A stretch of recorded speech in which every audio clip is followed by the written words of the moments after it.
essa leitura em nome de Jesus. Segundo livro de Samuel, capítulo 9. Segundo livro de Samuel, capítulo 9. Vamos ler do versículo 1 até o versículo 7. A minha versão é a versão NVI. E a palavra de Deus diz assim esta manhã. Certa ocasião, Davi perguntou: resta ainda alguém da família de Saul, a quem eu possa mostrar lealdade, por causa da minha amizade com Jonatas? Então chamaram Ziba, um dos servos de Saul, para apresentar-se a Davi. E o rei lhe perguntou: você é Ziba? Sou teu servo, respondeu ele. Perguntou-lhe Davi: resta ainda alguém da família de Saul a quem eu possa mostrar lealdade de Deus? Respondeu Ziba: ainda há um filho de Jonatas, aleijado dos pés. Onde ele está? Perguntou o rei. Ziba respondeu: na casa de Maquir, filho de Amiel, em Lodebar. Então o rei Davi mandou trazê-lo de Lodebar. Quando Mefibosete, filho de Jonatas e neto de Saul, compareceu diante de Davi, prostrou-se com o rosto em terra. Mefibosete perguntou Davi. Ele respondeu: sim, sou teu servo. Não tenha medo, disse-lhe Davi, pois é certo que eu o tratarei com bondade por causa de minha amizade com Jonatas, seu pai. Vou devolver-lhe todas as terras que pertenciam a seu avô Saul, e você comerá sempre à minha mesa. Amém. Graças a Deus. Meus amados, queridos irmãos que estão assistindo esta manhã, de vários lugares do Brasil, meus amados e queridos, muitos, acredito eu, que conhece esta mensagem, esta palavra, esta passagem, a qual se refere, a qual nós fizemos a leitura, né? Davi, após ele ser empossado rei, após ele ter se estabelecido no reino, ele estava já há algum tempo exercendo o seu reinado sobre Israel. Ele se lembra de uma promessa a qual ele fez ao seu amigo chamado Jonatas. Meus amados e queridos irmãos, eu compreendo que quando ele chega no trono, ele, apesar dos seus muitos afazeres, apesar das suas muitas responsabilidades e do cuidado com o povo de Israel, ele para se lembrar de uma promessa, de uma aliança a qual ele tinha feito com um amigo. Promessa essa, a qual um diante do outro promete um para o outro, que aquele que morresse primeiro, o outro que ficasse vivo, cuidaria da sua família. Davi, quando ele olha para Jonatas, ele diz que se ele permanecesse, Jonatas viesse a falecer, porventura a falecer, ele cuidaria da família, da descendência dos filhos de Jonatas. Assim, da mesma forma, Jonatas olha para Davi e faz a mesma promessa. Olha, Davi, se porventura você vier a padecer, eu tomarei conta da sua descendência. Eles não passarão dificuldade, não passarão necessidade, e enquanto eu viver, eles estarão debaixo da minha proteção. E ali eles firmam uma aliança essa que eles colocam, sim, meus amados irmãos, diante de Deus. Ora, e quem era Jonatas? Jonatas era filho de Saul, e Saul era até então o atual rei de Israel. E nós sabemos que Samuel, quando ele unge a Davi. Davi, ele passa a receber a promessa de que ele passaria a ser o rei de Israel. Na lógica humana, na concepção do mundo, na tradição ali dos costumes, é claro que por consequência do reinado de Saul, o seu primogênito, ele herdaria o trono e daria continuidade ao reinado do seu pai. E o primogênito de Saul era o próprio Jonatas. Então, meus amados irmãos, vejam, nós começamos a ver uma amizade se formando que estava acima de todas as coisas, estava acima do status, estava acima das posições, estava acima de todo o glamour, de todas as honrarias, de todos os benefícios a qual um rei possuía naquela época. A amizade entre Jonatas e Davi. Saul foi um rei que foi rejeitado por Deus, e Davi foi um rei querido por Deus. Ora, nós vamos observar que quando Saul cometia um delito, quando Saul desobedecia, Deus sempre falava com ele, o admoestava por meio do profeta Samuel e dava-lhe mais uma chance para que ele ainda permanecesse no seu reinado de Israel. Nós vamos perceber, meus irmãos, que tanto Saul quanto Jonatas, como homens sendo falhos, assim como eu e como você, cada um teve suas falhas, cada um teve as suas coisas também diante de Deus. Mas ora, por que Saul foi rejeitado e por que Davi foi aceito por Deus? Nós vamos observar no contexto da história de cada um, no comportamento de cada um, na reação, a maneira como eles se comportavam diante de determinadas situações. Nós vamos ver, meus amados irmãos, que a única preocupação de Saul era com o seu trono. A preocupação de Saul era não perder o lugar, era não perder a sua posição, era não perder o seu status, era não perder aquilo que ele havia conquistado, era não perder as suas regalias, os seus benefícios. Saul não estava preocupado na sua comunhão com Deus, na sua intimidade com Deus, mas o que Deus queria não era um rei para governar Israel de forma independente. Deus queria um rei para que por meio do rei ele manifestasse a sua força, ele manifestasse o seu poder, ele manifestasse a sua glória e o povo fosse conduzido debaixo das potentes mãos do Senhor. E o que foi que Davi fez de diferente? Porque nós vamos ver a história de Davi. Davi, ele comete adultério, Davi, ele comete assassinato, Davi, ele manda fazer o censo do povo sem a ordem divina. Davi cria seus filhos de maneira relaxada, a qual os seus filhos também não tinham debaixo da graça do Senhor. Mas, meus amados irmãos, Davi tinha um diferencial. Davi tinha uma única exclusiva preocupação. Para ele não importava a cadeira onde ele estava sentado, não importava o lugar a qual Deus tinha colocado ele, se era num trono ou se era no pasto no meio das ovelhas. Ele era adorador, tanto no meio das ovelhas, mas como também ele era adorador na cadeira, no seu trono, no seu reinado. Ele não se importava, para ele o que prevalecia era a vontade de Deus. Não adiantava se ele era rei de Israel, se ele tinha posição, se ele tinha cargo, se ele era rico, se ele tinha posses, se ele foi colocado acima dos seus irmãos para reinar naquele trono. Mas ele se preocupava com a presença, ele se preocupava com a adoração, ele se preocupava em servir a Deus, ele se preocupava em obedecer a Deus, de modo que quando ele caía, quando ele falhava, quando ele caía em alguma tentação, quando ele percebia o mal que ele tinha feito, ele se prostrava, ele se ajoelhava, ele adorava, ele pedia perdão, ele suplicava, ele perdia misericórdia, ele se arrependia verdadeiramente.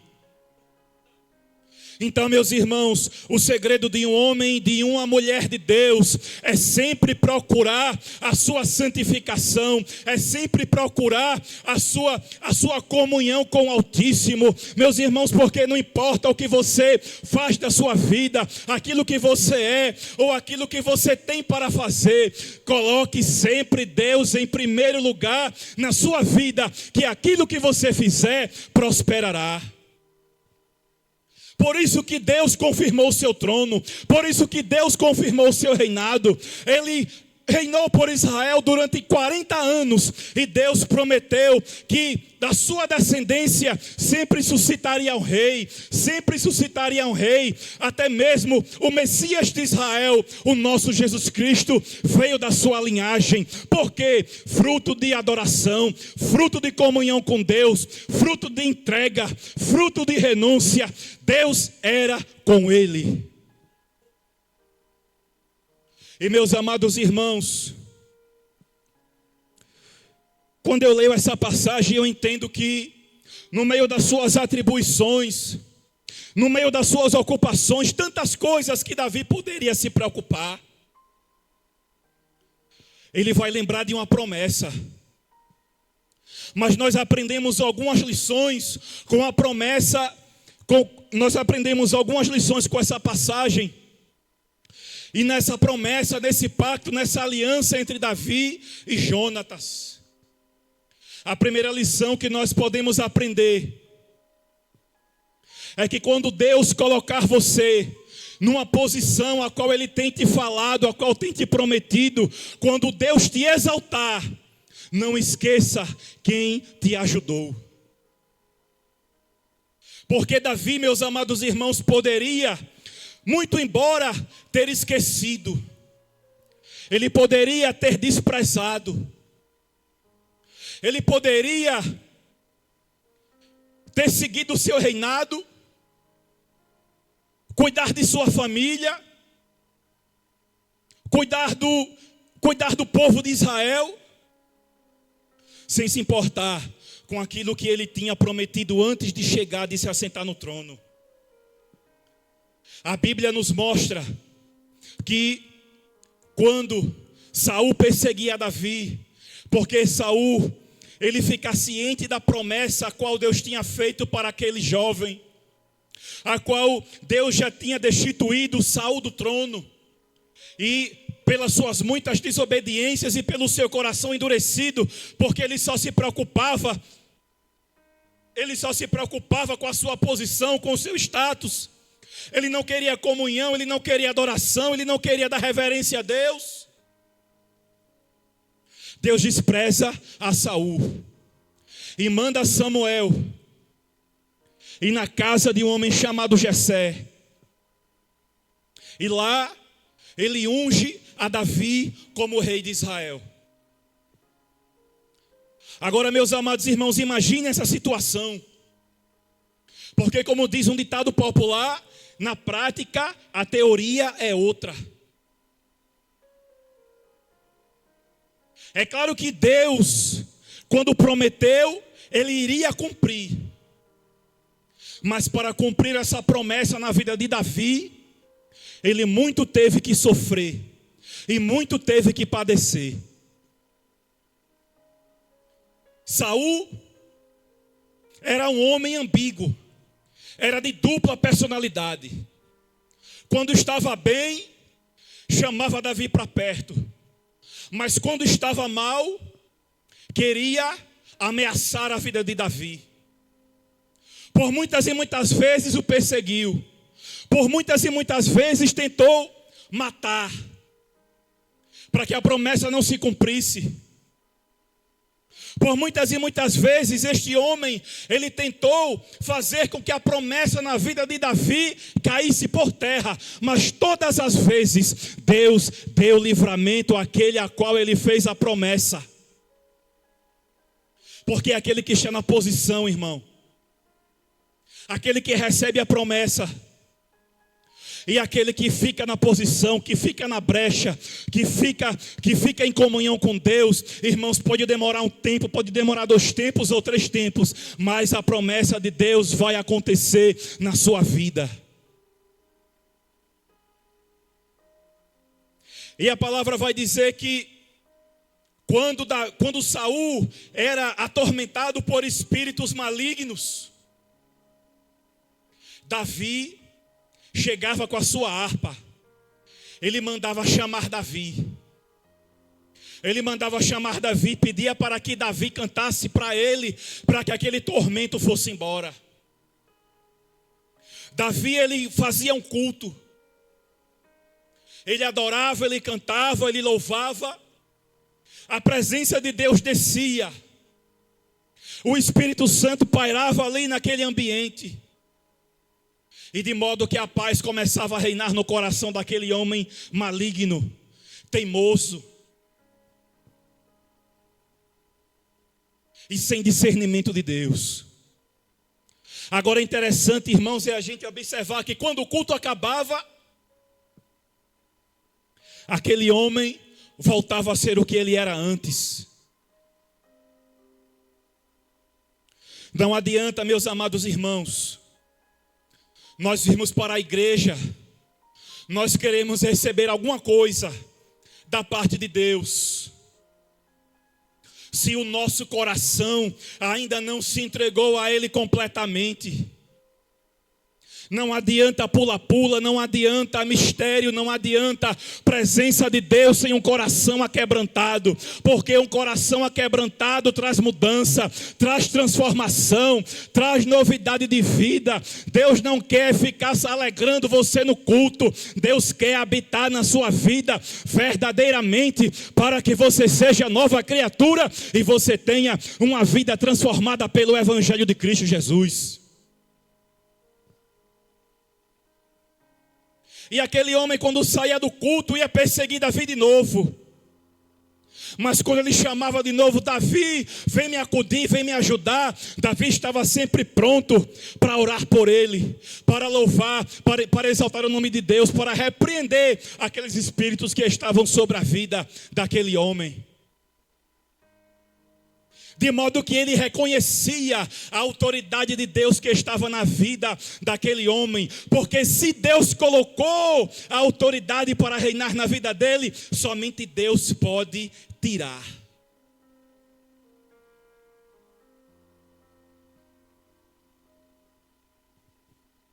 E passa-se os tempos, meus amados e queridos irmãos. Davi se torna rei.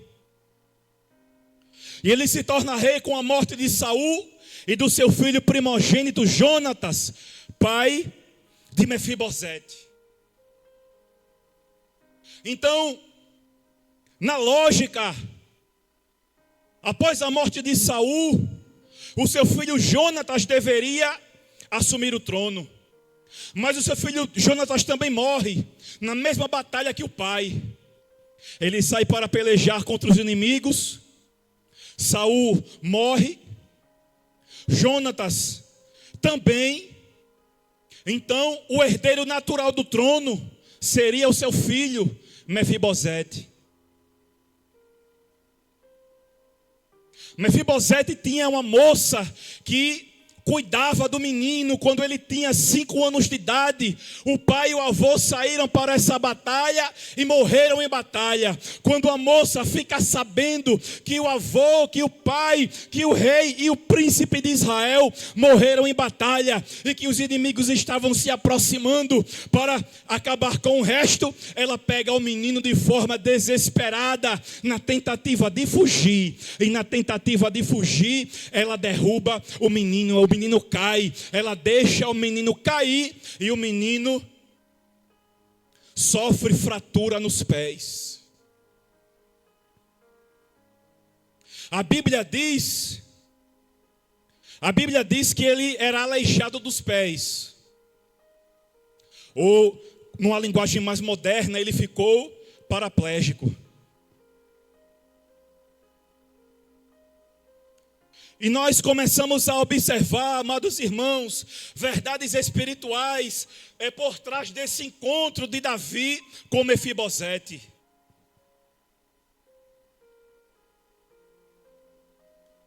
O que os reis faziam para se manter no trono, quando tinha uma família que também poderia ascender o trono, era matar os seus descendentes.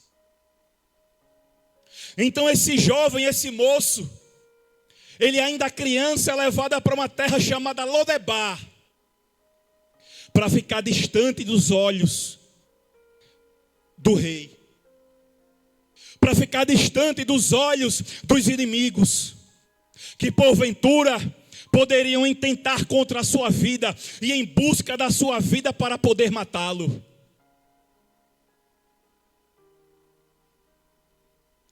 E nós vamos observar, meus irmãos, que Davi, debaixo dessa promessa, debaixo da promessa entre ele e Jonatas, seu pai, ele quando encontra com o moço, ele diz: olha, não tenha medo, porque eu não vim te fazer mal.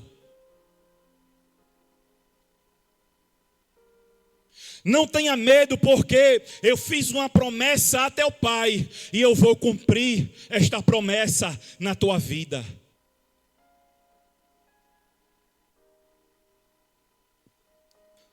Meus amados e queridos irmãos, nós podemos enxergar essa passagem com os olhos espirituais, irmãos, entendendo que Davi, ele é um tipo de Cristo. Davi é um tipo de Cristo. E Mefibosete? Mefibosete representa eu e você. Mefibosete representa eu e você, irmão. Aleijado é aleijado. O povo de Israel na antiguidade tinha por costume oferecer sacrifícios a Deus. E os sacrifícios de animais, de cordeiro, de cabrito, eles não poderiam ter defeitos. Para que você fosse sacerdote em Israel, um sacerdote não poderia ter defeito. Não poderia ser manco, não poderia ser coxo, não poderia ter um lado de um membro maior do que o outro. Tinha que ser perfeito. Porque na verdade, meus amados irmãos, Deus estava ali trazendo uma simbologia, uma representação de Cristo na minha e na sua vida, do Cordeiro perfeito pascal, que entregou a sua vida por mim e por você, para que hoje eu e você pudéssemos estar aqui. E ele diz: sede santo como eu sou santo, e perfeito como eu sou perfeito. Ora, eu e você não conseguimos alcançar esse nível de perfeição ao qual Deus exige, mas tem um que se atravessa no meio, tem um que derramou seu sangue, tem um que se colocou como mediador entre eu e você, e ele é perfeito. E quando Deus olha para mim e para você, ele não me enxerga, ele não te enxerga, mas ele vê as marcas, ele vê o sangue, ele vê o sacrifício de Cristo na minha e na sua vida.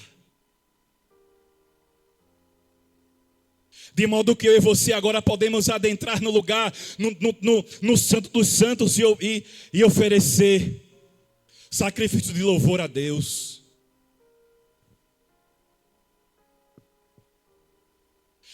E meus amados irmãos, nós vamos observar que Mefibosete, quando ele vê o rei se aproximando, conjecturando, ele vai imaginar: meu Deus, agora chegou a minha hora. Ele veio prestar conta, ele veio acabar com o resto da minha família, ele vai me matar, vai matar minha esposa, meus filhos, eu vou perecer agora chegou meu fim. E Davi olha para ele e fala: homem, não tenha medo. Eu não vim te matar, eu vim te resgatar. E foi isso que Jesus fez quando ele veio ao mundo. Ele não veio para condenar o mundo, mas ele veio para que o mundo seja salvo por ele.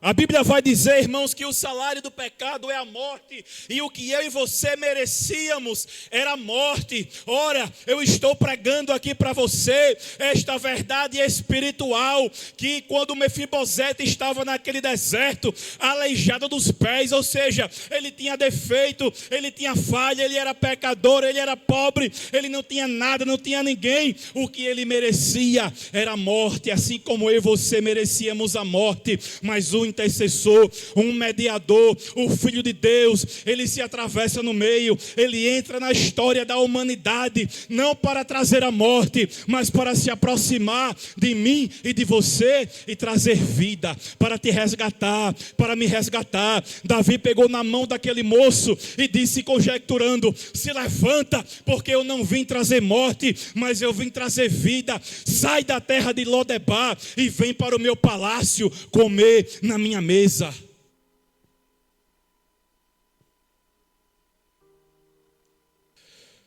A palavra Lodebar é uma palavra hebraica que significa sem pasto, sem terra, sem alimento. A terra de Lodebar, meus amados irmãos que estão assistindo, ela representa o mundo lá fora.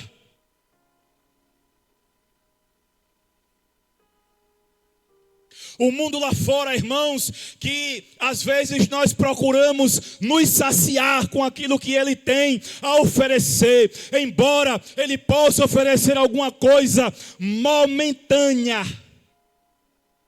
Você vai voltar a sentir sede de novo. Outrora Jesus disse para aquela mulher lá em Samaria, naquele tempo: se você me der dessa água para beber, eu tornarei a ter sede. Mas se eu te der da água que eu tenho para você beber, você nunca mais voltará a sentir sede, e de você jorrará uma fonte de água a jorrar para a vida eterna.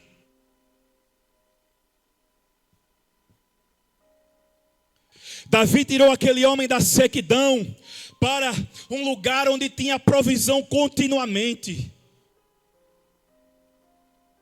O seu próprio palácio.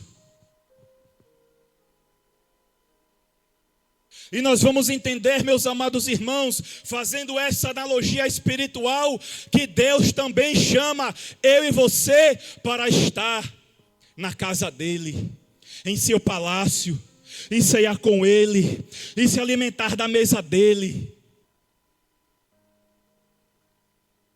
O nosso irmão pregador, que fez a primeira mensagem agora há pouco, ele também pregou sobre isso. Ele pregou sobre as 10 virgens, ele pregou sobre a promessa da igreja, do arrebatamento, para morar no céu, para estar com Deus. Meus irmãos, grandes calamidades ainda estão por vir sobre esta terra, mas eu e você não vamos deixar aqui. Nós vamos estar no trono, nós vamos estar no palácio, nós vamos estar na casa do Pai, nós vamos estar nos alimentando sentados na mesa dele.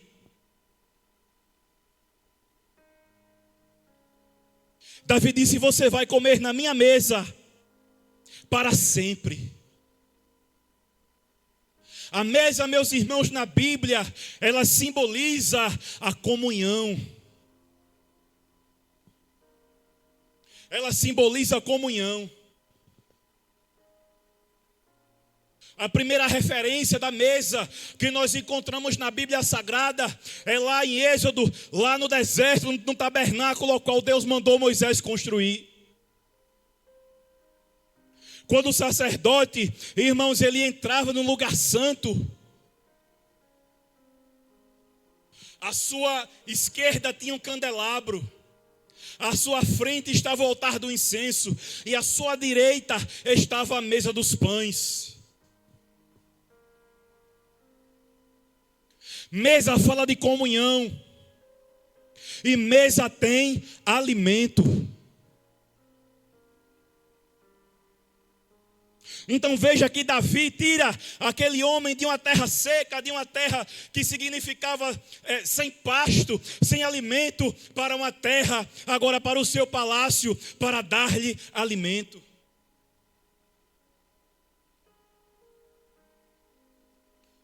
E nós vamos entender também, meus irmãos, que esta expressão, o nome dessa cidade chamada Lodebar, na verdade é a junção de duas palavras em hebraico. Lo, que é não, e devar, que nós podemos traduzir como pasto. Mas se a gente der um passinho à frente, a gente vai perceber que a palavra devar, ela tem uma raiz, que a sua raiz é a palavra davar, que em hebraico significa palavra. Veja que aquele homem está numa terra sem pasto, sem alimento, mas também sem palavra.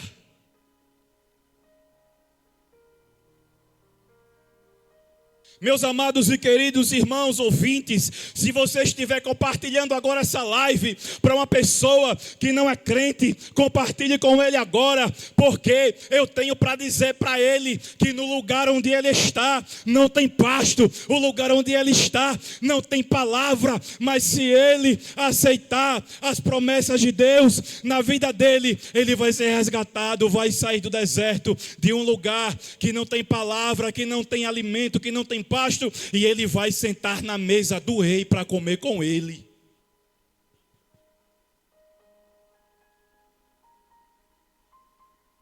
Jesus disse: eu vim para dar vida, e vida com abundância. Irmãos, na presença de Deus não tem falta de nada.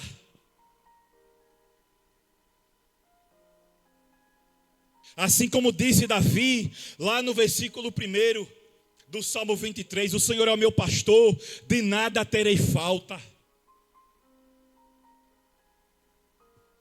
Ele vai dizer também lá no versículo 5 do Salmo 23, quando ele é inspirado pelo Espírito Santo, ele compunha esse salmo, ele vai dizer no versículo 5, sendo perseguido pelos seus inimigos: Senhor, preparas uma mesa perante mim, na presença dos meus inimigos.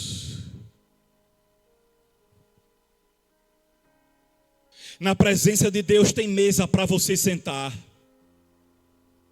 Na presença de Deus você não fica de fora da mesa. Na presença de Deus você não fica sentado no chão. Na presença de Deus você não fica lá atrás, escanteado, jogado, esquecido.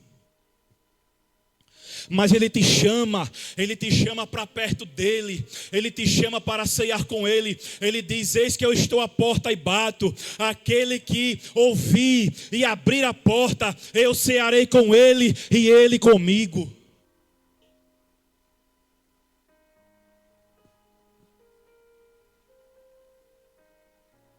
De modo, meus amados e queridos irmãos, que nós vemos aqui essa figura, Davi representando o nosso Cristo, e Mefibosete aleijado dos pés, ou seja, cheio de falhas, cheio de defeitos, imperfeito, reticente, teimoso, desobediente, cheio de si.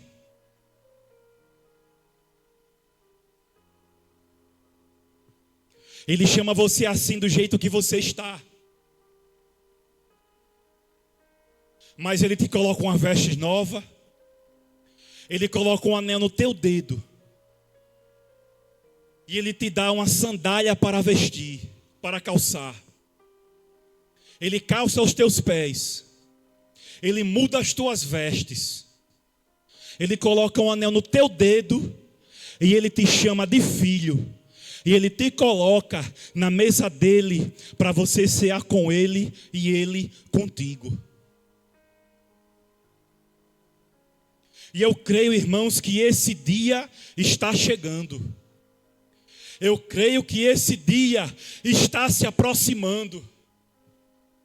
Eu creio que chegará o dia e não tardará, que a esposa vai encontrar com o noivo, e lá nós vamos passar pelas bodas do Cordeiro, vamos cear com ele, e ele nos servirá.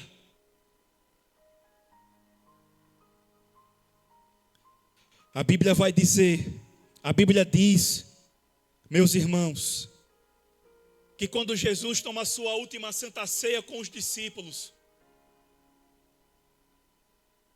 Ele diz lá em Lucas 22, Pois eu lhes digo, e disse-lhes, versículo 15: desejei ansiosamente comer esta Páscoa convosco, antes de sofrer. Pois eu lhes digo, não comerei dela novamente, até que se cumpra no reino de Deus. E esse dia está chegando, e a igreja aguarda ansiosamente por este dia.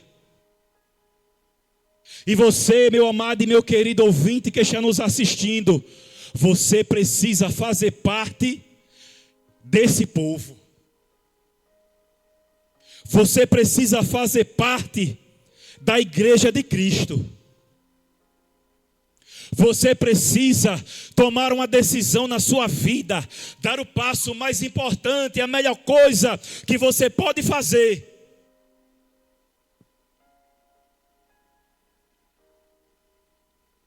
Para que você possa participar dessas bodas. Para que você não sofra o dano da segunda morte.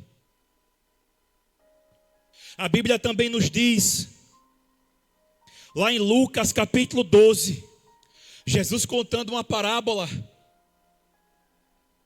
E ele diz: cingido esteja o vosso corpo, e acesas as vossas lamparinas ou candeias.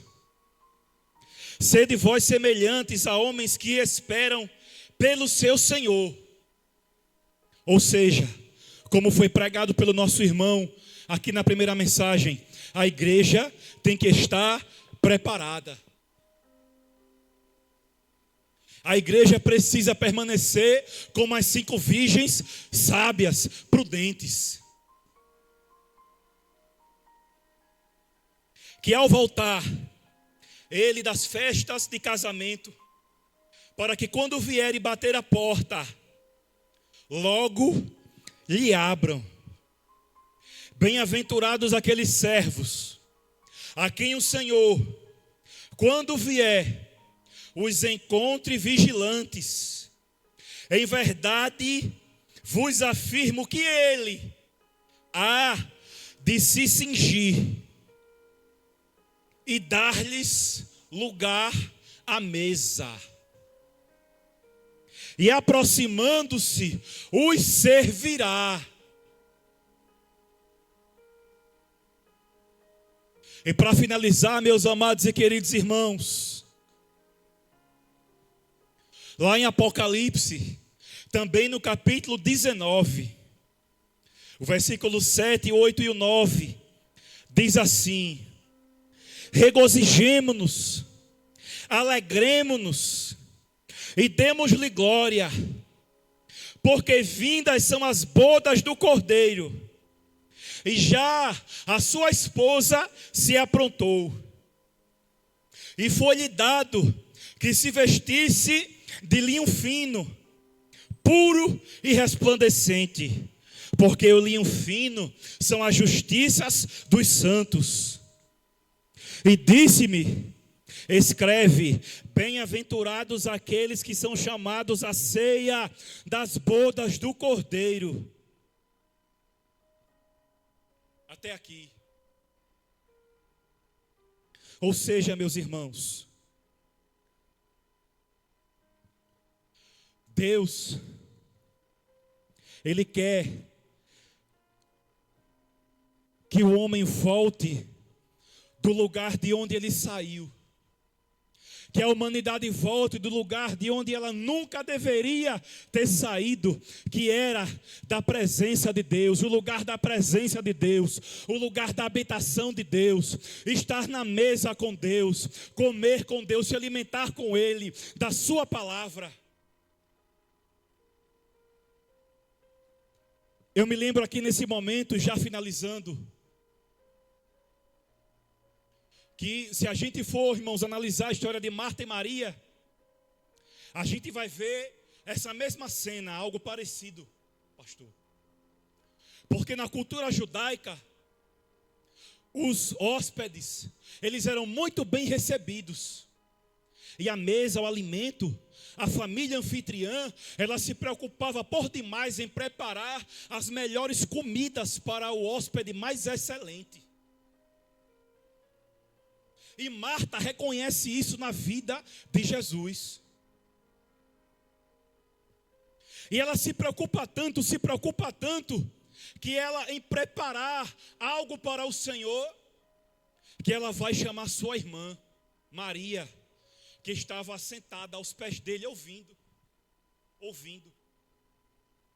Mas Jesus olha para Marta e diz: Marta, Maria escolheu a melhor parte, e isso não será tirado dela. Irmãos, Maria, ela entendeu que ela não precisava servir, mas ela estava sendo servida. Porque a palavra da boca de Jesus era o próprio alimento que ela precisava digerir. E ela não precisava se preocupar naquela comida que ela tinha que oferecer. Mas ela se preocupou em oferecer honra, gratidão, sacrifício de louvor, fidelidade. Fora da mesa, Mefibosete era um aleijado. Mas quando ele senta na mesa,